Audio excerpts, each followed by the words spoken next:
9 महीने की प्रेग्नेंट पत्नी आईने के सामने खड़ी होती है। प्रेगनेंसी हार्मोन्स की वजह से तेजी से बढ़ते फ्रेकल्स उसे एंजाइटी में डाल देते हैं। अच्छी बात यह है कि उसका हस्बैंड काफी केयरिंग है। उसे पता है कि इस वक्त उसकी पत्नी स्पाइसी खाना नहीं खा सकती, इसलिए वो चुपके से नीचे जाकर एक स्पाइसी नूडल्स खा लेता है और फिर 2 बिना मिर्च वाले नूडल्स पैक करवाकर वापस ले आता है। खुद का पेट भरा होने के बावजूद भी वो फिर से पत्नी के साथ बैठकर एक और बाउल खाता है। जब पत्नी खाना खत्म कर लेती है तो वो उसे सहारा देकर सोफा तक ले जाता है और उसके सूजे हुए पैरों की मसाज करता है। पत्नी कहती है कि उसे एक एप्पल खाना है। वो बिना थके फिर से उसके लिए वो भी करने चला जाता है, लेकिन जब वो एप्पल लेकर वापस आता है तो देखता है कि पत्नी सो चुकी है। उसे पता है कि प्रेग्नेंट वुमन को अच्छी नींद मिलना कितना मुश्किल होता है, इसलिए वो उसे जगाने की हिम्मत नहीं करता और खुद भी उसके साथ सोफा पर ही सो जाता है। तुम सोच सकते हो कि ये एक परफेक्ट हस्बैंड है, लेकिन उसकी एक बहुत खतरनाक कमी है। वो छोटी छोटी बातों में बहुत केयरफुल है, लेकिन बड़े मामलों में पूरी तरह केयरलेस हो जाता है। एक दिन अचानक पत्नी का वाटर ब्रेक हो जाता है। पति तुरंत उसे हॉस्पिटल लेकर जाता है, लेकिन जब उसे पता चलता है कि डिलीवरी में अभी काफी समय लगेगा तो वो बेचैन होकर कहता है, अरे इतना समय हो गया, अभी तक कुछ हुआ क्यों नहीं? तभी एक फोन कॉल आती है। उसका बॉस उसे अर्जेंट काम के लिए बुलाता है। पत्नी ये सुनकर समझदारी दिखाती है और उसे कहती है, पहले काम संभाल लो। अगर मैं इसी बीच डिलीवरी कर भी दूं तो भी दोनों का यहाँ बैठना जरूरी नहीं है। माँ तो यहाँ है ही। कुछ भी होगा तो मैं तुरंत तुम्हें कॉल कर दूंगी। अभी तो वैसे भी तुरंत डिलीवरी नहीं होने वाली, बस 10 मिनट का काम है, तुम जाओ। लेकिन हैरानी की बात यह है कि पति सच में चला जाता है और पत्नी को ये नहीं पता होता कि काम खत्म करने के बाद वो सीधे हॉस्पिटल नहीं लौटता बल्कि घर चला जाता है। घर जाकर वो फ्रिज खोलता है और बियर पीता है। फिर फुटबॉल मैच देखते हुए अपना स्ट्रेस दूर करने लगता है। वो सोचता है कि जब डिलीवरी होगी तो पत्नी खुद ही कॉल कर देगी, लेकिन एक पूरी रात बीत जाती है। हॉस्पिटल में पत्नी की हालत अब काफी आगे बढ़ चुकी होती है। वो दर्द से तड़प रही होती है और डिलीवरी का समय करीब आ चुका होता है, लेकिन पति ज्यादा पीने की वजह से अभी तक सो रहा होता है। तभी अचानक फोन की तेज आवाज से उसकी नींद खुलती है। पत्नी को डिलीवरी रूम में ले जाया जा रहा होता है। ये हर औरत की जिंदगी का सबसे डरावना पल होता है, लेकिन इस समय उसका पति उसके साथ नहीं होता। वो डरते हुए कहती है, मैं डर रही हूँ। खुद को समझाती है, नहीं डरना। डिलीवरी रूम के अंदर वो पूरी ताकत लगाकर बच्चे को जन्म देती है। उसका पूरा शरीर पसीने से भीग जाता है। भयानक दर्द सहते हुए आखिरकार वो बच्चे को जन्म दे देती है और उसी समय पति देर से पहुंचता है, लेकिन आते ही वो पत्नी को देखने नहीं जाता बल्कि प्लेसेंटा ले जाता है। असल में रास्ते में उसकी माँ ने बार बार कहा था कि प्लेसेंटा जरूर लेकर आना। वो उसे छोटे बेटे के लिए सूप बनाकर खिलाना चाहती थी। कहती है, ये बहुत ताकत देता है, ऐसी चीज कहीं और नहीं मिलती। जब पत्नी को बाहर लाया जाता है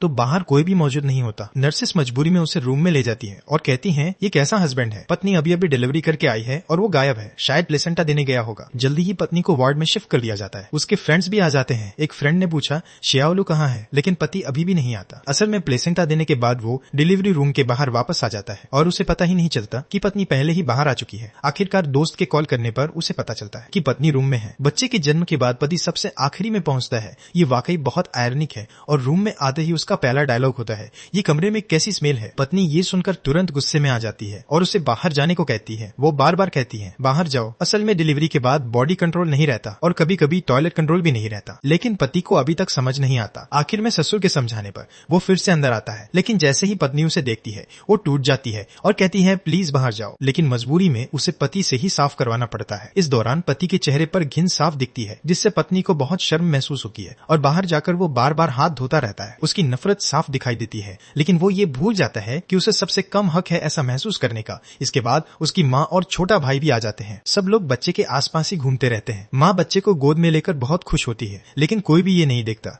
कि कमजोर हालत में पत्नी हाथ बढ़ाकर पानी मांग रही है। सिर्फ उसकी अपनी माँ ने ही उसका इशारा नोटिस किया और तुरंत पानी उसके होठों तक ला दिया। उस पल सिर्फ एक माँ ही अपनी बेटी का दर्द समझ सकती थी। पत्नी ने कहा, मुझमें बिल्कुल भी ताकत नहीं बची। माँ ने कहा, माँ जानती है, तुम अच्छे से आराम करो, धीरे धीरे रिकवर हो जाओगी। बच्चे को देखकर सास वापस घर चली गई। दोस्त भी ज्यादा डिस्टर्ब करना ठीक नहीं समझे और चले गए। अब जाकर उस औरत को पहली बार अपनी बेटी को ठीक से देखने का मौका मिला। सिर्फ एक नजर देखते ही उसकी आंखों से आंसू बहने लगे। उसे लगा उसने जो भी दर्द सहा था वो सब वसूल हो गया। तभी हाथ धोकर पति अंदर आया और उसने पहली बार अपनी बेटी को गोद में उठाया। ये गर्मजोशी भरा नजारा देखकर पत्नी के चेहरे पर भी खुशी भरी मुस्कान आ गई। जल्द ही वह औरत हॉस्पिटल से डिस्चार्ज होकर घर लौट आई, लेकिन घर आते ही पत्नी ने देखा कि सब कुछ बिखरा पड़ा है। ये वही शराब की बोतलें थी जो पति घर पर पीकर छोड़ गया था और अभी तक समेटी नहीं गई थी। ये देखकर शर्मिंदा पति ने तुरंत टेबल साफ कर दी। ये देखकर सासू माँ नहीं बल्कि पत्नी की माँ थोड़ा नाराज हुई और बोली, इनो के टांके अभी भरे भी नहीं है। घर की साफ सफाई का खास ध्यान रखना होगा। अब तुम अकेले नहीं रहे, तुम्हें इनो और बच्चे दोनों का अच्छे से ख्याल रखना होगा, ठीक है? पति ने कहा, हाँ आप फिक्र मत कीजिए, मैं जरूर ध्यान रखूंगा। और वैसे भी कॉन्फाइनमेंट नैनी कल ही आ रही है। अगले ही दिन कॉन्फाइनमेंट नैनी घर आ गई। घर में घुसते ही उसकी पहली बात नई माँ की चिंता करना थी। नैनी ने कहा, अरे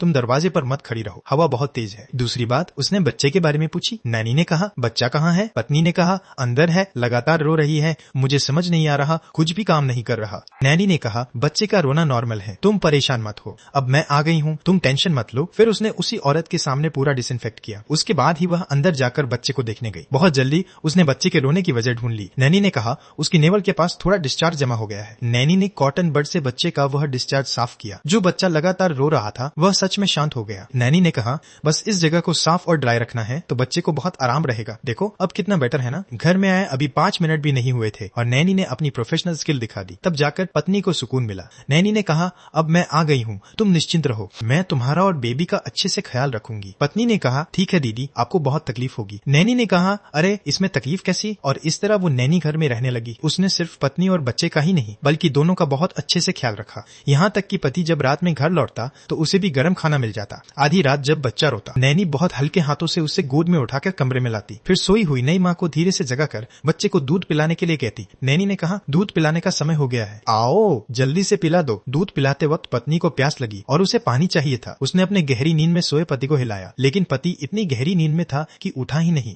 और तभी उस औरत की बेबसी के बीच नैनी ने कहा, लो पानी। पत्नी ने पानी लेते ही खुद को रोक नहीं पाई और उसकी आंखों से आंसू निकल पड़े। नैनी ने पूछा, क्या हुआ। पत्नी ने कहा, जिस आदमी के साथ मैं इतने सालों से एक बिस्तर पर सोती आई हूँ वह भी एक आउटसाइडर जितना ध्यान नहीं रख पाया। नैनी ने कहा, महीने भर के इस दौर में रोना अच्छा नहीं होता। पत्नी ने कहा, थैंक यू दीदी। नैनी ने कहा, अरे इसमें थैंक यू कैसा। इस नैनी की देखभाल में पत्नी को लगने लगा कि पोस्टमार्टम का ये समय भी इतना सुकून भरा हो सकता है। नींद आए तो सो जाओ, भूख लगे तो खा लो। बच्चा भी किसी के पास है जो उसे चुप करा देता है, वो न रोता है न परेशान करता है। लेकिन एक दिन अचानक पत्नी ने देखा कि नैनी चुपके से उससे छुपाकर मिल्क बोतल धो रही है। सूंघने पर उसमें फॉर्मूला मिल्क की स्मेल भी आ रही थी, जबकि पत्नी तो हमेशा ब्रेस्ट फीड ही करवा रही थी। पत्नी को शक हुआ कि शायद नैनी बार बार उठने से बचने के लिए छुपकर बच्चे को फॉर्मूला पिला रही है। पत्नी चुपके से नैनी का फीडिंग रिकॉर्ड देखने चली गई तो उसने पाया कि नैनी ने फीडिंग का समय पूरे आधे घंटे गलत लिख रखा था। तभी वह तुरंत कमरे में गई और पति से बोली, देखो ये क्लियरली गलत लिखा है ना, ये टाइम साफ गलत है। लेकिन हैरानी की बात ये थी कि पति नैनी की साइड ले रहा था। उसे लगा पत्नी बात को जरूरत से ज्यादा बढ़ा रही है। पति ने कहा, अरे फिक्र मत करो, वो इतने सालों से काम कर रही है, ऐसी छोटी गलती नहीं करेगी। पक्का तुम ही पूरे दिन की थकान में टाइम मिक्स कर बैठी हो। पत्नी ने कहा,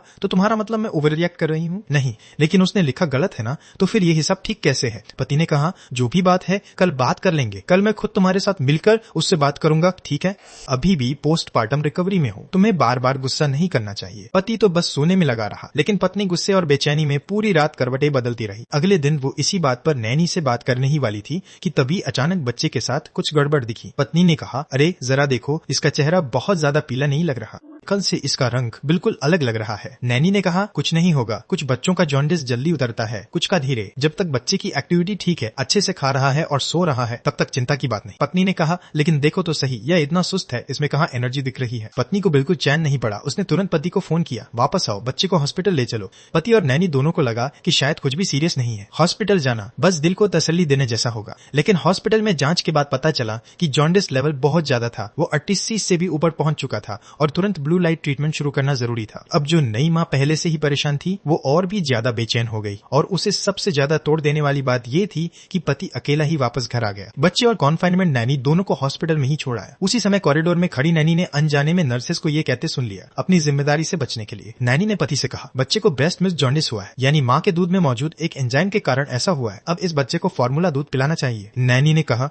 मैंने तो पहले ही कह दिया था, फिर भी यह औरत ब्रेस्ट फीड ही करवाना चाहती थी। पति ने भी नैनी की बात पर आंख बंद करके भरोसा कर लिया। वह एक तरफ पत्नी की भावनाओं का ख्याल रखना चाहता था और दूसरी तरफ सारी जिम्मेदारी उसी पर डाल भी रहा था। पति ने कहा, डॉक्टर ने भी कहा है कि बच्चे के जॉन्डिस के कई कारण हो सकते हैं, तो यह भी हो सकता है कि यह ब्रेस्ट मिल्क जॉन्डिस ही हो। पत्नी ने गुस्से से पूछा, तुम कहना क्या चाहते हो, यानी दिक्कत मेरे दूध में है, यही ना? यह कोई छोटी बात है क्या? तो फिर तुम्हारे हिसाब से बड़ी बात क्या होती है? जॉन्डिस जैसी दिक्कत में हल्का हो तो लिवर फंक्शन खराब हो सकता है और गंभीर हो जाए तो बच्चे की जान को भी खतरा हो सकता है। तुम्हें इस बात की जरा भी समझ है या नहीं? तुम जानते ही क्या हो? इतना कहकर पत्नी दरवाजा पटक कर बाहर चली गई। तब नैनी फिर पति के सामने बेचारी बनने लगी। उसने कहा, पत्नी बस बेवजह बहुत शक करती है, जबकि उसका हर शक सिर्फ बच्चे की भलाई के लिए था। फिर भी पत्नी मुझ पर भरोसा ही नहीं करती। नैनी की इसी चुगली और भड़काने की वजह से पति और पत्नी के बीच जोरदार झगड़ा हो गया। अगले दिन जब पत्नी ने नैनी के कमरे का दरवाजा खोला तो उसे पता चला कि नैनी तो भाग चुकी थी। पति पत्नी ने तुरंत नई नैनी ढूंढनी शुरू कर दी, लेकिन ऐसी नैनी पहले से बुक करनी पड़ती है, इसलिए उन्हें कोई सही नैनी नहीं मिली और पति को मजबूरी में अपनी माँ को बच्चे की देखभाल के लिए बुलाना पड़ा। लेकिन सांस के आते ही पहले ही दिन वह पति के बचपन के पुराने क्लॉथ डायपर्स का पूरा बंडल उठाकर ले आई। सास ने कहा, इसका रंग देखकर मत सोचना, इन्हें धूप भी लगवाई है, सुखाया भी है और प्रेस भी किया है। पत्नी को समझ ही नहीं आया कि सास को कैसे मना करे। तभी उसके दिमाग में एक तरकीब आई। उसने तुरंत एक बॉक्स डिस्पोजेबल डायपर्स का ऑर्डर करके अपनी बेस्ट फ्रेंड के घर मंगवा दिया। फिर उसने अपनी सहेली से कहा, तुम बच्चे की गौड़मदर बनकर यह गिफ्ट दे जाना, बस इतना कह देना कि तुम है की गौड़मदर हो और आगे से सारे डायपर्स तुम ही दोगी, समझ गई ना। डायपर वाली परेशानी तो किसी तरह हल हो गई, लेकिन आधी रात को सास बिना नॉक किए सीधे पति पत्नी के कमरे में घुस आई, सिर्फ बहू को पिग टॉटर सूप देने के लिए। सास कह रही थी, दूध बढ़ाने के लिए इससे अच्छा सूप कोई नहीं होता। पत्नी का वैसे ही खाने का मन नहीं था, ऊपर से कटोरे में तैरती हुई तेल की मोटी परत देखकर उसे उल्टी सी आने लगी, लेकिन सास का दिल ना टूटे इसलिए उसने घिन दबाकर वह सूप पी लिया। अगले दिन जब बच्चा हॉस्पिटल से डिस्चार्ज होकर घर आया तो उसी रात सास अपना पिलो लेकर फिर कमरे में आ गई। असल में उसे लगता था कि उसका बेटा दिन भर बहुत थक जाता है, इसलिए उसने बेटे से कहा, तुम गेस्ट रूम में जाकर सो जाओ और मैं खुद बहू के साथ मिलकर बच्चे को संभाल लूंगी। उसे क्या पता था कि जब भी बच्चा रात में रोता, पति तो मरे हुए की तरह गहरी नींद में सोया रहता। शुरू से आखिर तक बच्चे को सिर्फ पत्नी ही संभालती थी। पति पत्नी ने बहुत समझाने के बाद जाकर सास को बाहर भेजा। ये सब छोटी बातें तो फिर भी किसी तरह संभल सकती थी, लेकिन सास की सबसे बड़ी दिक्कत ये थी कि वह घर में छुप छुप कर स्मोकिंग करती थी। पर सास से कहा,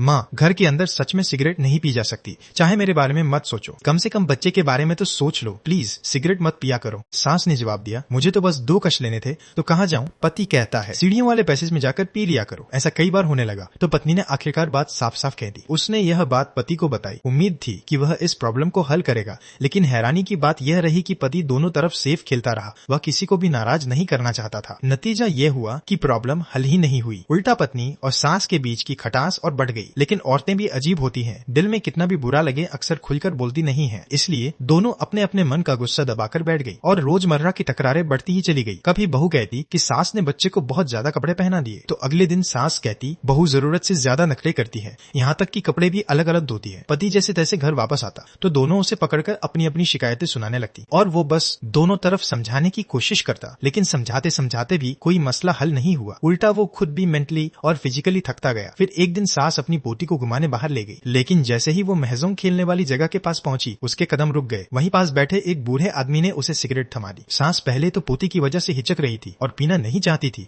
लेकिन सामने वाले ने कहा, अरे कोई बात नहीं, ये तो बाहर है, लोना लोना। और सास खुद को रोक न सकी और उसने एक और सिगरेट जला ली। फिर वो पूरी तरह खोकर दूसरों को महजों खेलते हुए देखने लगी। वो इतनी तल्लीन हो गई कि उसके हाथ से पकड़ छूट गई। ढलान पर खड़ी बेबी स्टॉलर सीधे नीचे लुढ़क गई। बच्चा डर के मारे रो पड़ा। सास चिल्लाई, अरे कोई बचाओ, स्टॉलर नीचे जा रही है, अरे मेरी पोती, अरे अरे अरे। पत्नी बच्चे को गोद में लेकर तुरंत हॉस्पिटल भागी। अच्छी बात यह रही कि जांच के बाद कोई बड़ी दिक्कत नहीं निकली, लेकिन इसके बाद पत्नी का सास पर से पूरा भरोसा उठ गया। जब पत्नी की माँ को ये बात पता चली तो वो तुरंत घर आ पहुंची। सास ने कहा, समधन जी। पति ने कहा, आप यहाँ कैसे आ गई? और मिलते ही दोनों झगड़ने लगी। इसी बीच पत्नी और पति भी घर लौट आए। दरवाजे तक पहुंचते ही दोनों ने अंदर से तेज झगड़े की आवाज सुन ली। पति पत्नी ने बहुत समझाया, लेकिन कोई फायदा नहीं हुआ। सास ने कहा, मुझे बोलने तक नहीं दिया जाता, तुम ही बताओ मैं एक सास और माँ होकर आखिर क्या करूं? पति ने कहा, माँ मैं समझ गया, बस अब रहने दो। सास ने कहा, शियाउलू अब तुम ही बोलो। पत्नी की माँ ने कहा, तुम लोग कुछ नहीं कह रहे, ठीक है मैं समझ गई, मैं सब समझ गई, हे मैं खुद संभालूंगी। और इसी तरह पत्नी की माँ भी आकर वही रहने लगी। अब सास बहू का झगड़ा पूरे परिवार का झगड़ा बन गया। सास और पत्नी की माँ एक दूसरे को बिल्कुल पसंद नहीं करती थी और बीच में फंसे पति पत्नी बुरी तरह परेशान थे। आखिर खून का रिश्ता तो खून का रिश्ता होता है, हर कोई अपनी ही माँ की तरफ झुकता है। धीरे धीरे पति पत्नी के रिश्ते में भी दूरी आने लगी। कई बार पति ऑफिस से लौटकर गाड़ी नीचे तक ले आता, लेकिन घर जाने के बजाय कार में ही रात गुजारना पसंद करता, क्योंकि उसे पता था कि घर लौटते ही उसे एंडलेस झगड़े और शिकायतें सुननी पड़ेंगी। फिर एक दिन ऑफिस से लौटते ही उसने घर में एक और बड़ा झगड़ा देख लिया। इस बार उसकी भावनाएं फूट पड़ी और वह चिल्लाया, तुम लोग झगड़ते रहो, लड़ते रहो, जो करना है करो, गलती मेरी ही थी, मुझे तुम सबको एक साथ नहीं लाना चाहिए था। बच्चे के पैदा होने के बाद से मैंने एक भी सुकून का दिन नहीं देखा। मैं दिन भर जान तोड़कर काम करता हूँ और रात को घर आकर पहले बड़े को मनाओ, फिर छोटे को, फिर छोटे के बाद बड़ों को मनाओ, लेकिन मैं भी थकता हूँ, मुझे भी तो कोई समझे, मुझे भी तो सहारा चाहिए। उस एक पल के इमोशनल आउटबर्स्ट ने बस पूरे घर में थोड़ी देर की चुप्पी ला दी। लेकिन एक बार जब रिश्तों में दरार आ जाए तो फिर सब पहले जैसा नहीं हो पाता। बच्चा अब भी हर रात रोता था और जिंदगी अब भी पूरी तरह बिखरी हुई थी। आखिरकार ये पति पत्नी अपने बीच के झगड़े सुलझा नहीं पाए और बच्चे के 1 साल का होते ही दोनों ने डिवोर्स ले लिया। जब बात यहाँ तक पहुँच गई तो अब दोनों किसी भी लिहाज की परवाह नहीं करना चाहते थे। उन्होंने शादीशुदा जिंदगी का हर हिसाब किताब खोलकर सामने रख दिया। पति ने कहा, हाँ पिछले साल तुम्हारे मम्मी पापा जब ट्रिप पर गए थे, उनकी टिकट्स और रहने का सारा खर्च मैंने उठाया था, ऊपर से मैंने उन्हें 30,000 भी दिए थे। पत्नी ने कहा, क्या मेरी माँ कभी कहीं घूमने गई? क्या मैंने अपनी माँ को कुछ दिया? पति ने कहा, त्योहार और बर्थडे पर मैं अपनी माँ को 800 देता हूँ, लेकिन तुम्हारे मम्मी पापा को 1000 देता हूँ। पत्नी ने कहा, क्या मैंने तुमसे कहा था कि अपनी माँ को सिर्फ 800 दो? क्या मैंने कहा था कि मेरी माँ को को 1000 देना ही होगा, तो मेरी माँ 800 की ही लायक है क्या? पति ने कहा, हाँ मेरी ही गलती है, मेरी ही गलती है, मैं ही बेवकूफ हूँ। पत्नी ने कहा, तुमने जो दिया अपनी मर्जी से दिया, मैंने थोड़े कहा था। अब दोनों पूरी तरह एक दूसरे पर टूट पड़े और अपनी सबसे बदसूरत शक्ल एक दूसरे के सामने खोलकर रख दी। दोनों एक दूसरे पर जहरीले शब्दों से वार करने लगे। पति ने कहा, तुम खुद गंदगी हो और फिर भी हर बात में बदबू सिर्फ तुम्हें दूसरों में आती है, तुम खुद की हालत भी नहीं देखती। पत्नी ने कहा, अच्छा तो अब मैं इतनी गिर गई हूँ? हाँ ठीक है, मैं ही सबसे गिरी हुई हूँ। मैंने तुम्हारे लिए बच्चा जन्म दिया और उस हालत तक पहुंच गई। मैं उस हालत में थी और तुम्हें मेरी देखभाल करनी पड़ी। उस एक बार जो घिन वाला चेहरा तुमने बनाया था, मैं उसे जिंदगी भर नहीं भूलूंगी। शियाओलू निकल जाओ और दोबारा मत आना। तुम जैसे घटिया इंसान को तो मर जाना चाहिए, दफा हो जाओ। इस तरह कभी खुश रहने वाले दो लोग आखिर अलग हो गए। ऊपर से देखने पर इस शादी में जैसे किसी एक की गलती नहीं लगती, लेकिन सच ये है कि गलती सबकी थी। असल प्रॉब्लम ये थी कि हर कोई सिर्फ अपनी फीलिंग्स में ही उलझा रहा और सबने चुन चुनकर बस दूसरे की कमी ही देखी, दूसरों की कोशिशें और उनका दर्द सबकी नजरों से छूट गया। पति ने सिर्फ अपनी नौकरी की थकान देखी, लेकिन ये नहीं देखा कि उसकी पत्नी जिंदगी के सबसे कमजोर दौर से गुजर रही थी। उसे इस समय अपने पति के साथ की जरूरत थी। वहीं पत्नी ने भी अपनी पूरी नजर सिर्फ बच्चे पर टिकाकर रखी। जो भी उसकी एक्सपेक्टेशंस पर खरा नहीं उतरा, उससे उसे शिकायत होने लगी और इसी चक्कर में वो पति और सास की मेहनत को भी भूल गई। कहते हैं घर सुकून का ठिकाना होता है, लेकिन उस ठिकाने को बनाए रखने के लिए हर इंसान को थोड़ा खुद से भी कॉम्प्रोमाइज करना पड़ता है। उम्मीद है इस कहानी को देखने वाला हर इंसान इसमें अपनी झलक जरूर देखेगा और ये भी कि हर कोई प्यार और अंडरस्टैंडिंग से अपने घर को और ज्यादा शांत और गर्माहट भरा बना सके।